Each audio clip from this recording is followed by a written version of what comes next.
Hello everyone, आज हांव तुमकां गोंयचे पौष्टिक उकड्या तांदळाचे पोळे दाखयता। हे पोळे सकाळच्या च्यावे बरोबर खावपाक खूप रुचीक लागतात। पोळे करपाक हांवें 1 कप उकडे तांदूळ घेतल्यात। हे तांदूळ हांवें रातचे भिजत दवरले। भिजत घालचे पयलीं हांवें 2 ते 3 उदकां तांदूळ बरे धुवन घेतल्यात।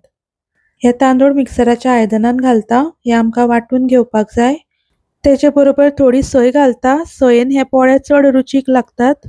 आणि थोडे उदक घालून हे आमकां बारीक वाटून घेवपाक जाय। हे पळयात अशे गंध वाटून घेतला। आता हे पीठ तोपान काडून घेता। तेतून थोडे थोडे करून उदक घालपाचे।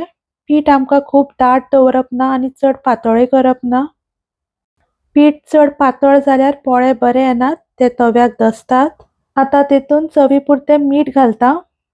मीठ घालून मिक्स करून घेता। आता हेजे पोळे काडया। तव्याक तेल लावून घेता। पोळे काडचे पयलीं आमकां तवो बरो तापोवन घेवपाक जाय। तवो बरो तापोवन घेना जाल्यार पीठ तव्यार घालता आसतना अश्यो जाळी येनात। अशे पातळ पोळे काडून थोडो वेळ धापून घेवपाचे। भिणाच्या तव्यार हे पोळे खूप रुचीक लागतात, पूण हे तुमी नॉनस्टिक तव्यार सुद्दां काडपाक जाता। जर भिणाच्या तव्यार पोळे काडटा तेन्ना गॅस मोठो दवरून पीठ तव्यार घालपाचे आणि पोळो काडटा आसतना गॅस कमी करपाचो। अशान तव्याचो टेम्परेचर तसोच उरतलो आणि सगळे पोळे व्यवस्थित येतले। अशे पौष्टिक उकडे तांदळाचे पोळे तुमी नक्की करून खायात। आरोग्याक खूप बरे। रेसिपी आवडली जाल्यार व्हिडिओक लाईक करात, शेअर करात आणि चॅनलाक सबस्क्राईब करात। तुमचो असोच मोग असो।